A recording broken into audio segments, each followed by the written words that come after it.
אשכוחי ירושלים תשכח ותשכח תשכחני. On continue donc Masechet Brachot, Perek Sheni, Daf Yudzen Amud Bet, Shemuna Elai Abirei Lev Arechokim Mitzdaka. C'est un passouk dans Ishaïa qui dit Shimu Elai, écoutez-moi, Abirei Lev, qui voudrait dire ceux qui ont le cœur solide, Arechokim Mitzdaka, qui sont loin de l'aumône. Alors qu'est-ce que cela veut dire? On va voir qu'il y a différentes interprétations. Rav ou Shmuel, Rav Yochanan, Rav Elazar. Il y en a qui disent que les deux opinions qu'on va mentionner, c'est Rav et Shmuel. Il y en a qui disent non, les deux opinions, c'est Rav Yochanan et Rabbi Elazar. Hadamar kol ha'olam kulo nizonim bitzdaka ve'em nizonim bezroa. Il y en a un qui dit le monde entier, ici il reçoit sa parnassa, c'est uniquement parce que Dieu, il est miséricorde et même qu'on ne mérite pas, il donne. Mais eux, c'est Abirei Lev, ce sont des tzadikim qui, eux, ce qu'ils reçoivent, ils le méritent. Ça veut dire qu'ils ont vraiment, ils sont tellement au service d'Hachem, sans interruption, sans faire la moindre faute, qui sont tellement parfaits, c'est ce qu'on les appelle Abirei Lev, des cœurs solides. Ici, ça veut dire des gens qui ont une force dans le cœur, ça veut dire une force, un désir, et ils le mettent en pratique, que eux, ce n'est pas de l'aumône, eux, c'est ce que Dieu a promis à ceux qui iront dans la bonne voie de recevoir comme récompense. Donc, c'est la première explication. Vers Hadamar, non, Dieu différemment. Le monde entier, c'est par leur mérite qui reçoit la parnassa. Et eux-mêmes, par leur propre mérite, ils n'ont rien. C'est-à-dire que leur mérite va aider le monde entier, mais pas eux. Alors, donc, ils sont forts, ils sont immenses, puisqu'ils sont capables d'emmener la bracha au monde entier. Et eux-mêmes vivent, ils ne profitent pas de cette bracha qu'il faut descendre pour le monde entier. Qu'est des Rabbi Yehuda, comme on l'a vu comme Rabbi Yehuda, que quoi? Amar Rabbi Yehuda, Amarav, au nom de Rav, Amar Rabbi Yehuda Amarav, Bechol yom vayom bat kol yotzet ma'achorev ve'omeret kol ha'olam kol nizon b'shvil Hanina beni, Hanina beni dalok b'kaf chorim me'erev Shabbat l'erev Shabbat. Il dit que à l'époque où Rabbi Hanina ben Dosa, élève de Rabbi Yochanan ben Zakkai, le monde entier était nourri grâce à lui. Bishvil, c'est par son intermédiaire. Et il y en a qui le lisent différemment. Bashevil, Shvil, c'est un chemin, c'est un conduit. C'est-à-dire que c'est par le conduit de Rabbi Hanina que la bracha à son époque, les gens avaient de quoi vivre de manière honorable. De manière générale, tout le monde avait sa parnassa. Et lui, Rabbi Hanina ben Dosa, donc, Kol ha'olam kulo, tout le monde entier, nizonim, sont nourris, bishvil, soit par le conduit ou bien grâce à Rabbi Hanina, mon fils. Hanina, c'est une voix du ciel qui sortait, qui le proclamait régulièrement, ça, tous les jours, disait régulièrement, une voix du ciel sortait du mont Chorev et disait cela. Et Hanina béni, dailo bekaf haruvim merev Shabbat. Lui, Hanina, mon fils, il se suffit toute la semaine, il mangeait des haruvim, un peu de haruvim, c'est ce qu'il mangeait toute la semaine. Alors, en fait, pourquoi Rabbi Hanina ben Dosa, qui lui, son mérite faisait que le monde entier soit nourri, et lui était si pauvre, alors dans le Zohar, il est dit que c'est parce que tout simplement Rabbi Hanina ben Dosa, dans sa vie antérieure, son Gilgoul précédent, n'a pas voulu avoir d'enfants. Les enfants viennent parce qu'on appelle cette sphère qui s'appelle le Yesod. Et c'est le Yesod qui fait descendre la bracha dans le monde. Étant donné qu'il n'avait pas voulu avoir d'enfants, alors dans cette vie-là où il est venu réparer, par son mérite à lui, par son conduit qui est le Yesod, c'est le Shama qui est le Yesod, descendait la bracha dans le monde, mais lui, qui n'avait pas fait activer le Yesod dans sa vie antérieure, maintenant ne pouvait pas jouir des fruits du Yesod, donc n'avait pas de parnassa. C'est de cela que ça provient, c'est ce que le Zohar nous dit. Au passage, c'est juste rappeler que c'est pas si on en a envie, on a des enfants, et si on ne veut pas, on n'en a pas. D'abord, c'est une obligation impérative dans la Torah. Et à part l'ordre impératif d'avoir un garçon et une fille, qui est la mitzvah de Péré Averivia, il faut savoir que la vie n'est pas un jeu et que tout le temps qu'il y a une possibilité aussi bien physique que psychologique, le couple doit continuer à avoir des enfants. Bien sûr, dès qu'il y a des risques à cause de l'âge, de problèmes de trisomie et ainsi de suite, alors c'est des choses qu'il faut poser comme question à un rave, ou bien dès qu'il y a un des deux qui psychologiquement n'est pas prêt à avoir de nouveau un enfant en bas âge, ça peut être aussi bien le mari que la femme. Toutes ces questions-là, il faudra poser à un rave. Mais d'une manière générale, il faut le savoir. Et la chose la plus terrible, la plus grave, c'est ne jamais faire avorter sa femme. Ça, c'est carrément un assassinat. C'est une interdiction formelle de la Torah. Et c'est très, très, très grave. Il m'est une fois arrivé qu'une jeune fille était venue me voir en me disant que son oncle avait perdu l'utilisation de ses deux jambes. Il était paralysé sur chaise roulante. Et comme quand on a étudié un peu les écrits du Harizal, alors ça vient naturellement en tête de faire la relation. Et je lui ai posé la question, est-ce qu'il a fait faire des avortements à sa femme? Elle m'a dit oui, 2. Or, les enfants représentent les jambes. Donc, le jour où il a tué 2 enfants, que Dieu préserve, le conduit de vie de ses jambes a été en partie fermé, et c'est pour ça que Dieu préserve s'est retrouvé dans cette situation. Donc, c'est juste que savoir la gravité. Ceux qui l'auront fait sans le savoir doivent savoir qu'ils doivent faire un repentir, une teshuva très, très importante. Et s'ils veulent savoir quel genre de teshuva, ils n'ont qu'à envoyer un mail et adresser le problème. Et bien, Ezrat Hashem, à chacun, on dira ce qu'il a à faire en privé. Et c'est très, très important de savoir ces halachot-là. Continuons. Donc, on nous a expliqué qu'ici, il y en a qui a expliqué comme ça le pasouk. La Gemara a continué et nous dit ou plika de Rabbi Yehuda d'Amarav, des plika de Rabbi Yehuda. Cette explication, toute cette explication qu'on vient de voir, n'est pas en accord avec une autre parole de Rabbi Yehuda par rapport à ce verset. D'Amar Rabbi Yehuda man abir elev, qui sont les abir elev? Il dit Gobae Tipshae. Alors, Gobae Tipshae, les Gobaïm, ce sont qu'on appelle ça, pas une secte, mais disons une nation de gens qui étaient c'est-à-dire qu'en Irak, il y avait une grande population. Et une partie de la population, c'était qu'on appelle ça, on les appelait Gobae.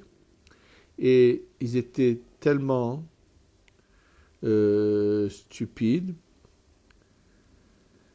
qu'ils croyaient que c'est tout qu'on appelle ça, que tout c'est par la force, et donc jamais il leur est arrivé à l'idée qu'il fallait de faire de l'aumône et que tout ce qui leur revient c'est à eux, ceux qui ont gagné leur argent. On les appelle Gobaï Tipshay, ça veut dire ils s'imaginaient que ce qu'ils ont c'est par leur force et donc ils seront loin de donner de la tzedaka. C'est-à-dire à Birelev, ils se prennent pour des gens, eux ils sont intelligents. Comme une fois m'a dit quelqu'un quand je leur parlais, il m'a dit ah, mais Rav Kohen, on n'est pas manchot. Ça veut dire qu'il était persuadé que c'est par ses bras que ça arrive. Et finalement, celui qui m'avait dit cette expression, malheureusement, on perdait énormément d'argent. Et c'est finalement en écoutant plutôt les conseils que la Torah nous donne que la situation a été sauvée. Alors ça, on les appelle, ces Gobaé, qui ont cette nation de gens qui s'appelaient Gobaé, ils appellent Tipshim, des sots, qui pensent qu'eux sont... Et en général, ce genre de personnes qui pensent qu'eux sont plus intelligents, qui connaissent tout, qui savent mieux, qui réussissent dans les affaires, malheureusement, comme ils pensent que c'est à eux l'argent. Donc pourquoi ils le partageraient? Et c'est ça l'erreur qu'ils commettent. Et donc, la Gemara a dit, la preuve qu'ils sont ceux stupides, Amar Rabbi Yosef Teda, des Halogayer Giyura Menayu. Ils sont tellement bêtes, ils sont tellement loin de la croyance, qu'on n'a jamais vu quelqu'un de chez eux venir se convertir. C'est-à-dire que lorsque les gens ne veulent pas ouvrir les yeux, sont tellement stupides, alors il n'y a pas de chance qu'ils comprennent un jour la grandeur de ceux qui sont en face d'eux et qui se convertissent. Et ça me fait penser à quelque chose qui est tout à fait authentique. On voit rarement aujourd'hui, presque jamais, des musulmans se convertir au judaïsme. Pratiquement jamais. Et une fois, j'étais dans un taxi et le chauffeur musulman, si vous saviez les histoires, mais il fallait que je me retienne de rire, stupides et tellement bêtes, et vraiment sur Mohammed qui voulait me raconter, on voit qu'ils vivent dans une stupidité, une bêtise, qui les renferme dans une croyance imbécile. D'ailleurs, c'est pour ça qu'ils deviennent, pour leur soi-disant croyance, entre guillemets, tout est permis, on peut tuer, comme ça se passe régulièrement tous les jours, on entend des attentats un peu partout, même entre chiites et sunnites. Chacun, il est le seul déteneur de la vérité, et pour cela, il doit tuer tous les malheureux, comme ça se passe régulièrement. On voit qu'ils vont tuer des enfants, des femmes, n'importe qui, parce que justement, c'est une croyance qui est basée sur de la stupidité, sur vraiment un aveuglement bête et stupide. Donc c'est vraiment ça qu'on peut comprendre pourquoi il n'y a aucune conversion de leur part. Alors celui qui vous ouvre les yeux, essayez de comprendre, et j'ai m'arrivé d'en rencontrer des gens comme ça, ils arrivent à la conclusion que finalement ils vivent dans les ténèbres, et pas tous ceux qui ont compris cela ensuite ont le courage de faire le pas, mais on voit qu'il y en a qui ont quand même ont eu le courage et qui ont fait le pas et qui sont arrivés à la lumière que représente le judaïsme. Continuons. Amar Ravashi. Bene Mate Marcia Abirelev Ninhu. Il dit, Ravashi, la même chose. Les gens de Mate Mahassia, c'est aussi sur les goïms qui habitaient dans cette région qui s'appelait Mate Mahassia, sont aussi des gens qui ont comme ça cette stupidité. Il dit pourquoi? Des kahazu yekira de oraitat trezim de bashata de lokamegayer gyura menayu. 2 fois par an, à Bate Mahassia, des juifs de toutes les régions venaient pour arrêter leur travail, tous ceux qui pouvaient venaient pour écouter les halachot du Rav. Donc on voyait un rassemblement, on pourrait se dire, mais pourquoi tant de gens ne peuvent pas venir à un tel rassemblement? Qu'est-ce que c'est? Ah, le Rav. Et donc ça aurait dû les impressionner, les interpeller, et donc en fin de compte, ils seraient arrivés à la conversion. Or, il n'y en a pas un d'entre eux qui s'est converti. Ça veut dire que quand l'homme veut s'aveugler, on peut lui montrer la lumière en face, il dira non, il ne voudra pas la regarder. Continuons. La Gemara continue, nous parle maintenant de la fin de la Mishnah que nous avons étudiée. Hatan imrotzelikro kore. C'est marqué que si un Hatan, lui, il veut lire comme Rabban Shimon Gamliel, il peut lire le Kriyat Shema, même le soir de son mariage. Et Rabbi Shimon Gamliel dit non, pas tout celui qui a envie de se faire passer pour quelqu'un peut le faire. C'est-à-dire dans toutes les générations, on a toujours craint des gens qui ont des attitudes un peu bizarres et qu'il fallait absolument éviter de suivre ces attitudes-là, comme le ramène le Rabbi Aaron Rata dans son livre Tarat HaKodesh, les paroles du Magen Avraham, qui parlait qu'à son époque, il y a des gens, quand vous êtes là, levaient les yeux d'une manière bizarre vers le haut, comme ils voyaient je ne sais quoi, et ils disaient que c'est pas des manières, il faut pas chercher à faire l'original, jamais ne se faire remarquer. Alors donc ici, on a ici cette opinion-là, la Gemara a dit, les mimra de Rabbi Shimon hayesh le yohara. On voit que Rabbi Shimon craint à ce qu'on appelle les yohara, c'est quelqu'un qui veut se faire passer pour un super tzaddik, c'est-à-dire qu'il n'y a que lui qui est au-dessus de tout le monde. Et apparemment, Rabbanan, eux, ne craignent pas cela. Veha ifra shaminan lehu. Pourtant, dans un autre endroit, on a vu tout à fait l'inverse. C'est-à-dire que c'est Rabbanan qui craint ce genre de comportement, et Rabban Shimon Gamliel ne le craint pas. Ou, ditnan, on a vu ça. Makom shina asula asot menacha bet Shabeav osim. À Tisha B'Av, il y avait des coutumes. Est-ce on peut travailler à Tisha B'Av ou pas? Alors, il y a des endroits où ils auront l'habitude de travailler, ils peuvent travailler. Mais comme chez Shulchan et aussi, mais il y a des endroits où on a l'habitude de ne pas faire de travail à Tisha B'Av, on n'en fera pas. Mais dans tous les endroits, même dans les endroits où on a l'habitude de faire des travaux à Tisha B'Av, les Talmidei Chachamim, eux, doivent s'abstenir doivent pas faire de travail. Rabban Shimon Gamliel Omer, Le'olam ya'aseh kol adam et atzmo ketamid chacham. Rabban Shimon Gamliel dit, vous savez quoi? Tout le monde doit s'abstenir de faire des travaux et se considérer comme un talmid chacham. Donc vraiment, on est là vraiment à l'inverse de ce qui a été dit avant. Donc, Kasha des Rabbanan des Rabbanan. Rabbi Shimon de Rabbi Shimon Gamliel. Il y a une contradiction de Rabbanan Rabbanan. Une contradiction de Rabbi Shimon Gamliel. Rabbi Shimon Gamliel. Az Amar Rabbi Yochanan, Muhlefet Ashita. Rabbi Yochanan, il dit, tu sais quoi, dans cette dernière Mishnah que tu as emmenée, il faut inverser. La première opinion, c'est Rabbi Shimon Gamliel, la deuxième, c'est Rabbanan, donc il n'y aura plus de contradiction. Ça, c'est la réponse de Rabbi Yochanan. Rav Shisha Beret de Ravidi, Amar. Je leur ai dit, non, les olam lo tahlif. Il n'y a pas besoin de changer, et on va répondre à la contradiction. Des Rabbanan Baran lo Kasha. Krat Shema qui va découler Alma Kakaru, Vehu Namikare, le Merze Kioara. Il dit le Krat Shema, ce monsieur il va au Beth Knesset. Tout le monde lit le Shema, lui aussi le lit. Ils vont pas tout de suite faire la relation à Stachatan et pour qui il se prend ou quoi. Bon, tout le monde lit le Shema, donc lui aussi il l'a lu. Donc en fait, personne ne va se remettre. Donc ils ne craignent pas que ça va se passer pour quelqu'un qui veut se faire remarquer. Et donc il dit le Merze Kioara. Acha qui va découler Alma Avde Melacha ou le Kavde Merze Kioara. Mais ici, puisque dans une ville où tout le monde fait des travaux et lui il ne fait pas de travail, il ne travaille pas. Lui c'est un Talmid Chacham. Donc tout de suite il va se remarquer comme quelqu'un qui veut se faire passer pour ce qu'il n'est pas. Ça c'est la manière de répondre donc les deux Rabbanan à Rabbanan. Des Rabban Shimon Gamliel, Rabban Shimon Gamliel. Lokasha. Maintenant, on va répondre la contradiction de Rabbi Shimon Gamliel à Rabbi Shimon Gamliel. Hata bekavanat el yamilta. Vanan sadeh de l'omatzi lechavne da'ata.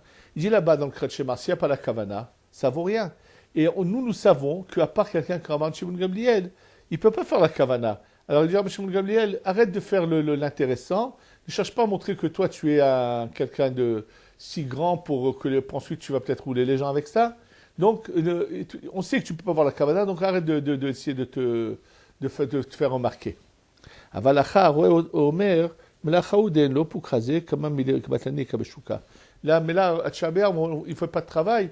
Les gens diront, il n'a pas eu de travail aujourd'hui. Ils ne vont pas dire, non, lui, c'est un Talmid Chacham. Non, ils diront, la preuve, regarde combien tu as de gens qui n'ont pas de travaux, qui sont des gens qui n'ont pas d'emploi, qui n'ont pas de travaux, donc il fait partie de la même partie.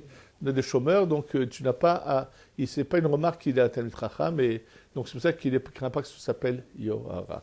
Avec ça, nous avons fini le deuxième Pérec, et Ezrat Hashem, qu'Hashem nous aide à continuer, à arriver jusqu'au bout, Amen, et on aura le prochain Pérec.